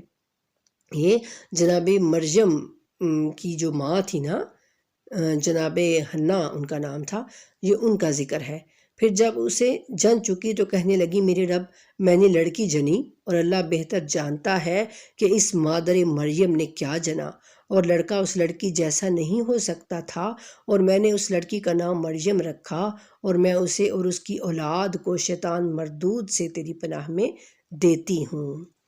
سبحان اللہ، یہ بھی بہت پیارا واقعہ ہے۔ چنانچہ اس کے رب نے اس کی نظر لڑکی کو باوجہ احسن قبول فرمایا، اور اس کی بہترین نشو و نما کا اہتمام کیا، اور زکریا کو اس کا سرپرست بنا دیا۔ زکریا علیہ السلام جو نبی تھے، جب زکریا علیہ السلام اس کے حجرہ عبادت میں جاتے تو اس کے پاس طعام، کھانے کی چیزیں موجود پاتے تو پوچھتے، اے مریم، یہ کھانا تمہارے پاس کہاں سے آتا ہے؟ تو وہ کہتی، اللہ کے ہاں سے، بے شک خدا جسے چاہتا ہے بے حساب رزق عطا کرتا ہے۔ اس مقام پر زکریا علیہ السلام نے اپنے رب کو پکارا اور کہا کہ میرے رب، مجھے اپنی عنایت سے صالحہ اولاد عطا کر، اور یقیناً تو ہی دعا کا سننے والا ہے۔ چنانچہ جب وہ حجرہ عبادت میں کھڑے نماز پڑھ رہے تھے تو فرشتوں نے آواز دی کہ اللہ نے تجھے یحییٰ کی بشارت دی، جو کلمہ اللہ کی طرف سے ہے، وہ اس کی تصدیق کرنے والا اور سیادت کا مالک ہوگا، خواہشات پر ضبط کر رکھنے والا ہوگا، یعنی اپنی خواہشات پر چلنے والا نہیں ہوگا، اور نبوت کے مقام پر فائز اور صالحین میں سے ہوگا۔ تو زکریا بولے کہ میرے رب، میرے ہاں لڑکا کہاں سے پیدا ہوگا، جبکہ میں تو سن رسیدہ، یعنی بہت بوڑھا ہو چکا ہوں، اور میری عورت بھی بانجھ ہے۔ تو اللہ نے فرمایا، ایسا ہی ہوگا، اللہ جو چاہتا ہے وہی کرتا ہے۔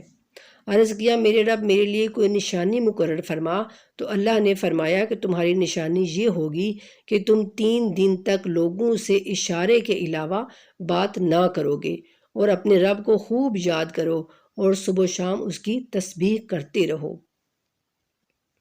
اور وہ وقت یاد کرو جب فرشتوں نے کہا کہ اے مریم، بے شک اللہ نے تمہیں برگزیدہ کیا ہے، اور تمہیں پاکیزہ بنایا ہے، اور تمہیں دنیا کی تمام عورتوں پر برگزیدہ کیا ہے۔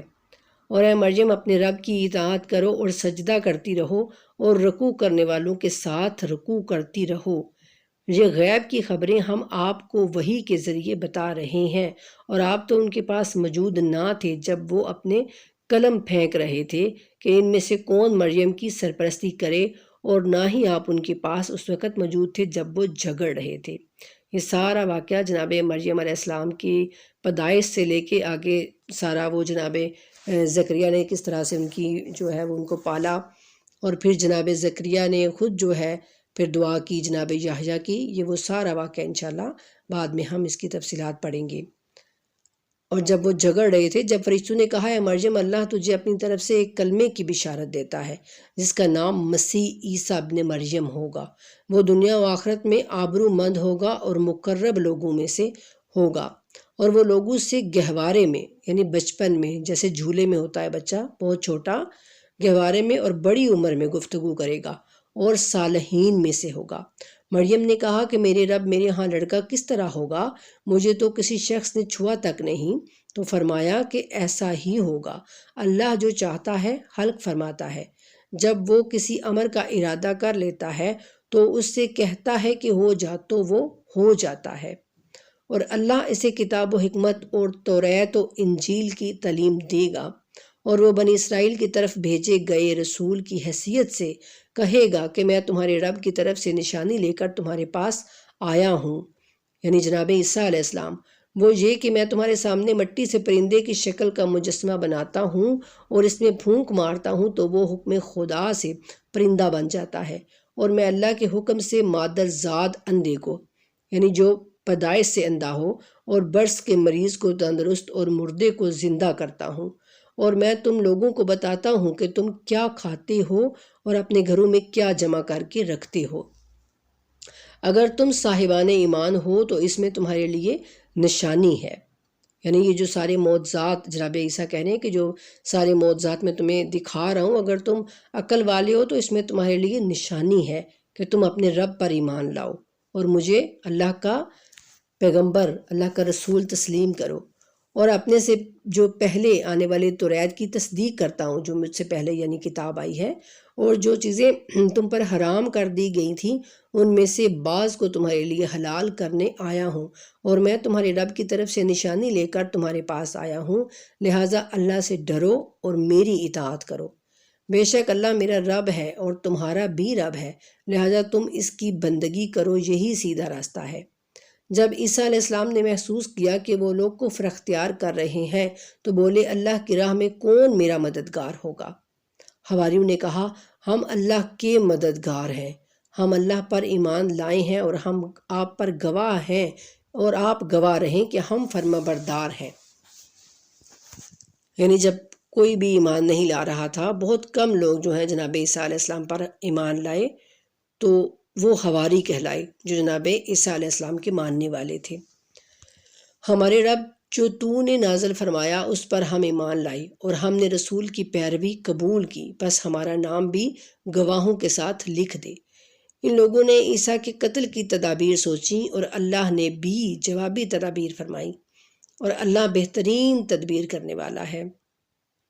جب اللہ نے فرمایا کہ عیسیٰ اب میں تمہاری مدت پوری کر رہا ہوں اور تمہیں اپنی طرف اٹھانے والا ہوں اور تمہیں کافروں کی ناپاک سازشوں سے پاک کرنے والا ہوں، اور جو لوگ تمہاری پیروی کریں گے انہیں قیامت تک کفر اختیار کرنے والوں پر بالا دست رکھوں گا، پھر تم لوگوں کو میری طرف لوٹ کر آنا ہے، پھر اس وقت میں تمہارے درمیان ان باتوں کا فیصلہ کروں گا جن میں تم اختلافات کرتے تھے۔ یعنی اب یہودیوں کے وہ سمجھتے ہیں کہ انہوں نے جناب عیسیٰ علیہ السلام کو جو ہے وہ سولی دے دی ہے، اور عیسائی جو ہے یہ بھی یہی سمجھتے ہیں کہ انہیں صلیب پر چڑھا دیا گیا ہے اور پھر وہ دوبارہ واپس آئیں گے، یہ ان کا عقیدہ ایک ہے کہ وہ دوبارہ واپس آئیں گے۔ لیکن اللہ کہتے ہیں کہ میں نے تم کو یعنی واپس اللہ تعالیٰ نے یوں ہی اٹھا لیا ان کو زندہ ہی، پس جنہوں نے کفر اختیار کیا ان کو دنیا و آخرت میں سخت عذاب دوں گا اور ان کا کوئی فریاد رس نہ ہوگا، اور جو لوگ ایمان لائے اور نیک اعمال بجا لائے اللہ انہیں ان کا پورا صلہ دے گا، اور اللہ ظالموں سے ہرگز محبت نہیں کرتا۔ یہ اللہ کی نشانیاں اور حکمت بری نصیحتیں ہیں جو ہم آپ کو پڑھ کر سنا رہے ہیں، سبحان اللہ۔ اور بے شک اللہ کے نزدیک عیسیٰ کی مثال آدم کی سی ہے کہ اس نے پہلے اسے مٹی سے خلق کیا، پھر اسے حکم دیا ہو جا اور وہ ہو گیا۔ یعنی اللہ کہتے ہیں کہ یہ جو عیسائی ہیں یہ کہتے ہیں کہ عیسیٰ جو ہیں وہ اللہ کے بیٹے ہیں کیونکہ ان کا کوئی باپ نہیں ہے، تو اللہ کہتے ہیں کہ پھر آدم کو بھی تو میں نے بغیر ماں اور باپ کے پیدا کیا ہے، تو پھر اس کے بارے میں کیا کہتے ہو تم؟ اور حق آپ کے رب کی طرف سے ہے، پس آپ شک کرنے والوں میں سے نہ ہوں۔ آپ کے پاس علم آ جانے کے بعد بھی اگر یہ لوگ عیسیٰ کے بارے میں آپ سے جھگڑا کریں تو آپ کہہ دیں کہ آؤ ہم اپنے بیٹوں کو بلاتے ہیں اور تم اپنے بیٹوں کو بلاؤ، ہم اپنی بیٹیوں کو بلاتے ہیں اور تم اپنی بیٹیوں کو بلاؤ، ہم اپنے نفسوں کو بلاتے ہیں اور تم اپنے نفسوں کو بلاؤ۔ پھر دونوں فریق اللہ سے دعا کریں کہ جو جھوٹا ہو اس پر اللہ کی لعنت ہو۔ یہ واقعہ مباہلہ جو ہوا تھا یہ اس کا ذکر ہے کہ جو اللہ تعالیٰ نے پھر کہا رسول اللہ صلی اللہ علیہ وآلہ وسلم کو۔ یقیناً یہ برحق واقعات ہیں اور اللہ کے سوا کوئی معبود نہیں، اور بے شک اللہ ہی کی ذات غالب آنے والی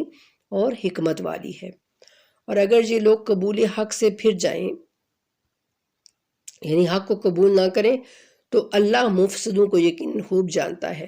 یعنی جو فساد کرنے والے ہیں اللہ ان کو خوب جانتا ہے۔ کہہ دیجئے کہ اے اہل کتاب اس کلمے کی طرف آ جاؤ جو ہمارے اور تمہارے درمیان مشترک ہے، وہ یہ کہ ہم اللہ کے سوا کسی کی عبادت نہ کریں اور اس کے ساتھ کسی بھی چیز کو شریک نہ بنائیں، اور اللہ کے سوا آپس میں ایک دوسرے کو اپنا رب نہ بنائیں۔ پس اگر نہ مانے تو ان سے کہہ دیجئے کہ گواہ رہو ہم تو مسلم ہیں۔ اب دیکھیے اس آیت سے اگر یہ ایک آیت ہی ہم سب کو سمجھ آ جائے نا تو ہمارے درمیان یہ جو فرقہ واریت ہے وہ ختم ہو جائے۔ اللہ کیا کہہ رہے ہیں کہ اہل کتاب جن کے نبی بھی اور ہیں، جن کی کتاب بھی اور ہے، یہودیوں کی، عیسائیوں کی اور ہماری کتابیں اور ہیں، انبیاء اور ہیں، لیکن اللہ کہتے ہیں کہ اے رسول ان سے کہیں کہ اس کلمے کی طرف آ جاؤ، یعنی لا الہ الا اللہ کی جانب۔ لا الہ الا اللہ تو ہم سب میں مشترک ہے نا۔ پھر وہ آگے عیسیٰ روح اللہ کہتے ہیں، وہ موسیٰ کلیم اللہ کہتے ہیں، ہم محمد رسول اللہ صلی اللہ علیہ وآلہ وسلم کہتے ہیں۔ یہ چیز جو ہے وہ اور ہے، لیکن پہلی جو لا الہ الا اللہ ہے وہ تو ہم سب میں مشترک ہے۔ تو اللہ کہتے ہیں کہ ان سے کہو آؤ پھر اس ایک بات پہ تو ہم جمع ہو جائیں سب۔ لیکن آج ہم دیکھیں ہمارا خدا ایک، ہمارا رسول ایک، ہماری کتاب ایک، ہمارا قبلہ ایک، لیکن ہم پھر بھی جدا جدا، ہم پھر بھی فرقوں میں بٹے ہوئے۔ ٹھیک ہے، اگر یہ ایک آیت ہماری سمجھ میں آ جائے تو واللہ یہ فرقہ واریت جو ہے وہ ختم ہو جائے گی۔ اللہ کہتے ہیں کہ اللہ کے سوا آپس میں ایک دوسرے کو اپنا رب نہ بناؤ، یعنی بغیر تکے کی باتیں ایک دوسرے کی جو ہیں وہ مت مانو، بغیر علم کے ایک دوسرے کے پیچھے مت چلو۔ اور اگر یہ نہیں مانتے تو پھر کہہ دیجئے کہ ہم تو بس مسلم ہیں،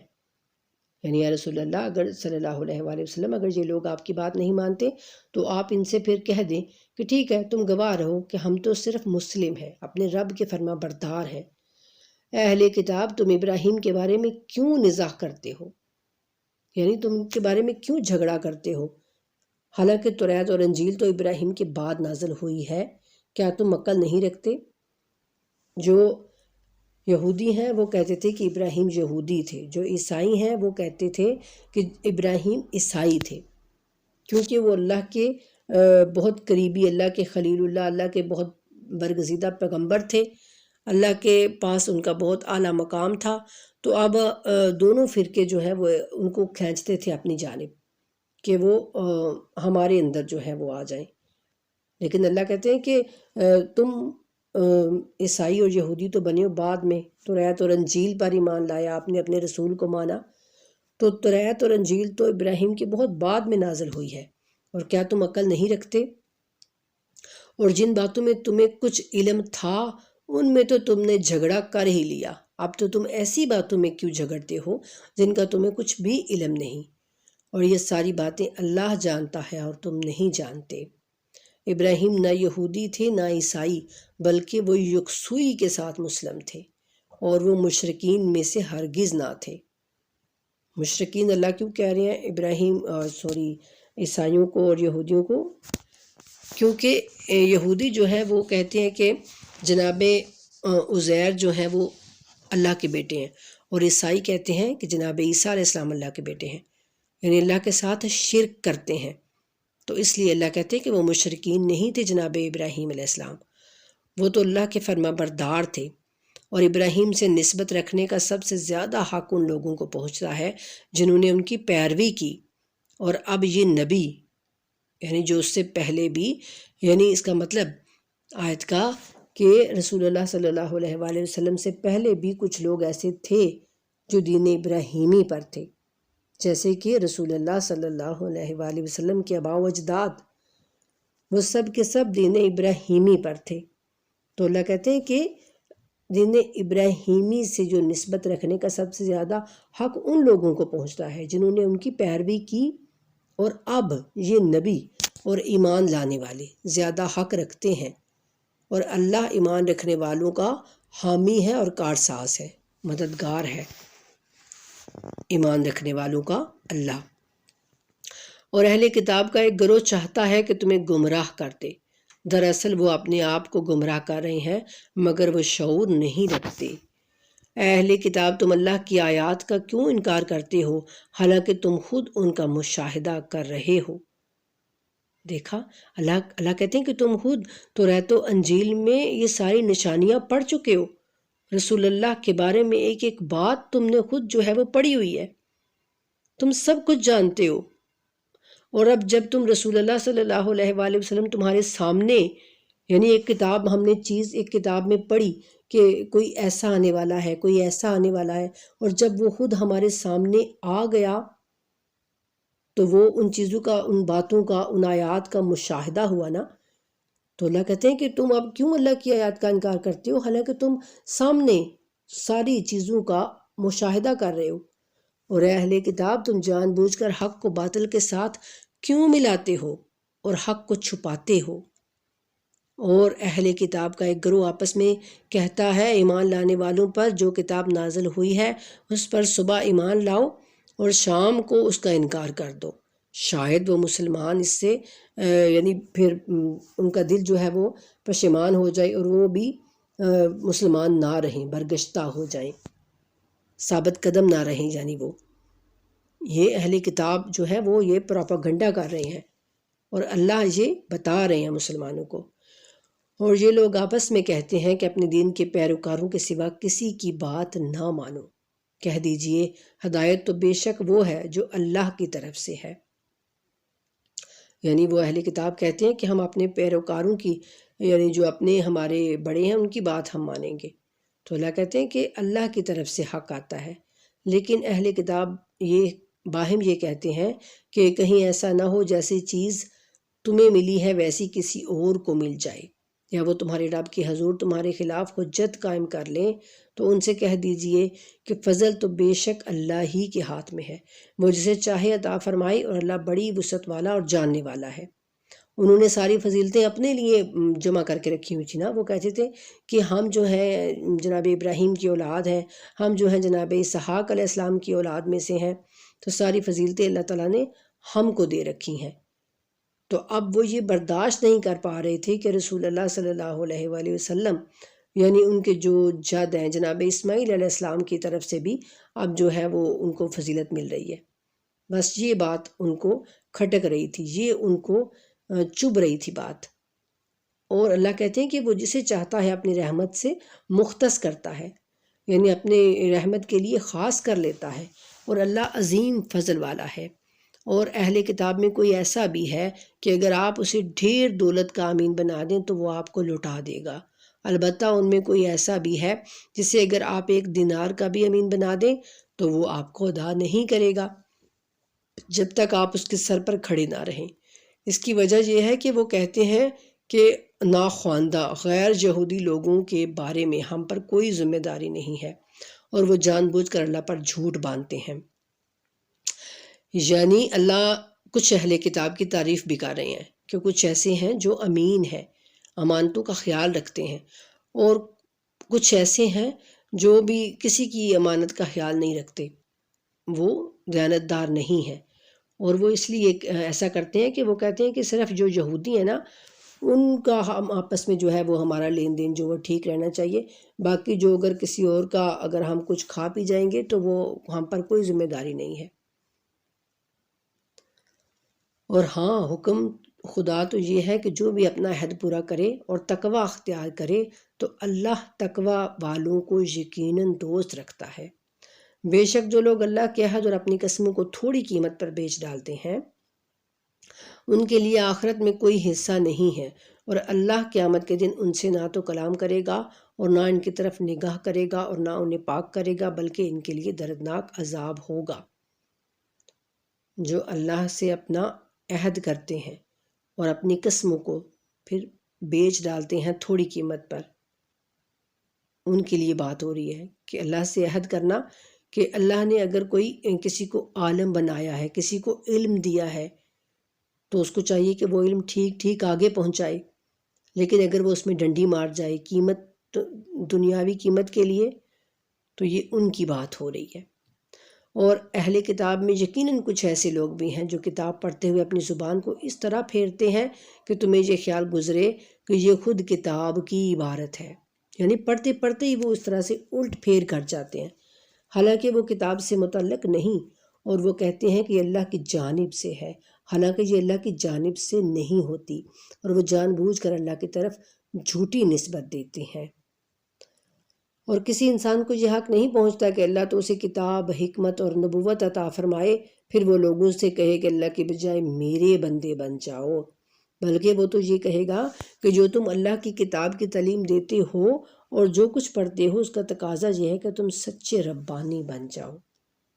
یعنی جو یہ عیسائی کہتے ہیں کہ عیسیٰ جو ہیں انہوں نے کہا تھا کہ میں اللہ کا بیٹا ہوں، تو اللہ اس چیز کی نفی کر رہے ہیں۔ اللہ کہتے ہیں یہ کیسے ہو سکتا ہے کہ میں کسی کو کتاب دوں، حکمت دوں، نبوت دوں، اور پھر وہ لوگوں سے یہ کہے کہ میرے بندے بن جاؤ؟ ایسا ہو نہیں سکتا۔ وہ تو آپ کا ہاتھ پکڑ کے تو آپ کو اللہ سے ملائے گا، آپ کو اللہ کی بات بتائے گا، اور وہ تمہیں فرشتوں اور پیغمبروں کو رب بنانے کا حکم نہیں دے گا۔ کیا ایک نبی تمہیں مسلمان ہو جانے کے بعد کفر اختیار کرنے کا حکم دے سکتا ہے؟ اور جب اللہ نے پیغمبروں سے عہد لیا کہ جب میں تمہیں کتاب اور حکمت عطا کر دوں، پھر آئندہ کوئی رسول تمہارے پاس آئے اور جو کچھ تمہارے پاس ہے اس کی تصدیق کرے تو تمہیں اس پر ضرور ایمان لانا ہوگا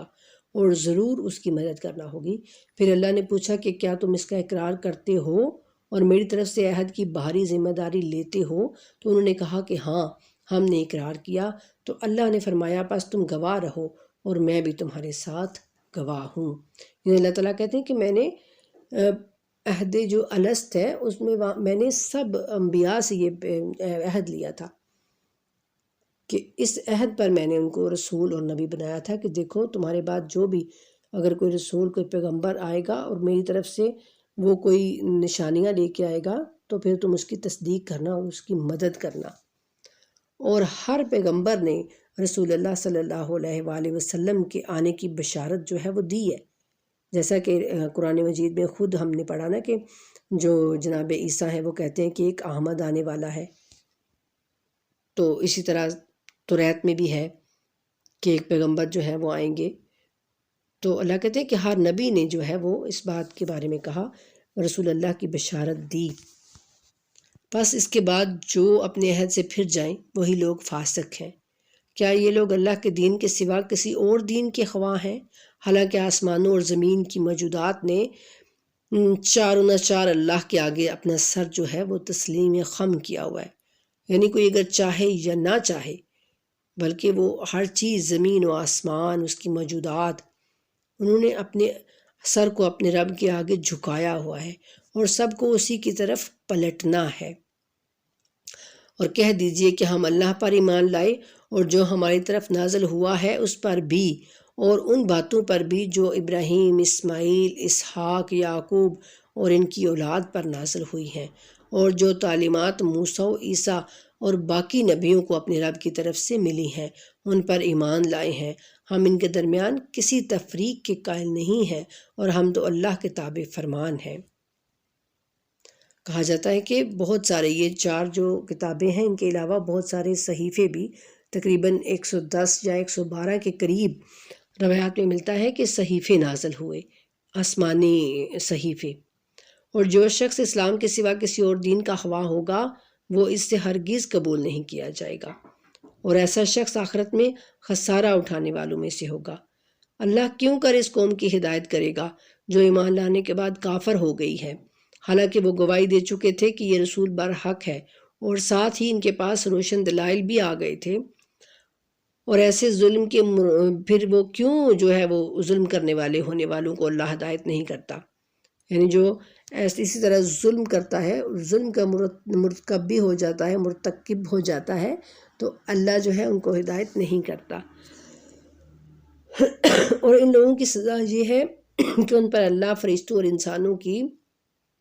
لعنت ہے۔ وہ ہمیشہ اس لعنت میں گرفتار رہیں گے، نہ ان کے عذاب میں تخفیف ہوگی اور نہ ہی انہیں مہلت دی جائے گی، سوائے ان لوگوں کے جنہوں نے اس کے بعد توبہ کی اور اصلاح کر لی، بس اللہ بڑا بخشنے والا اور رحم کرنے والا ہے۔ جنہوں نے ایمان لانے کے بعد کفر اختیار کیا، پھر وہ اپنے کفر میں بڑھتے چلے گئے، ان کی توبہ ہرگز قبول نہ ہوگی، اور یہی لوگ گمراہ ہیں۔ جنہوں نے کفر اختیار کیا اور کفر کی حالت میں مر گئے، ان میں سے کسی سے اس قدر سونا بھی جس سے روئے زمین بھر جائے تو ہرگز قبول نہیں کیا جائے گا۔ اگرچہ وہ اسے فدیہ میں دے دیں، ایسے لوگوں کے لیے دردناک عذاب ہوگا، اور ان کی مدد کرنے والے کوئی بھی نہ ہوں گے۔ ہمارا تیسرا پارہ الحمدللہ مکمل ہوا۔ وما علینا الا البلاغ المبین۔ اللہم صلی علی محمد وآل محمد وعجل فرجہم وفرجنا بہم برحمتک یا ارحم الراحمین، آمین ثم آمین یا رب العالمین۔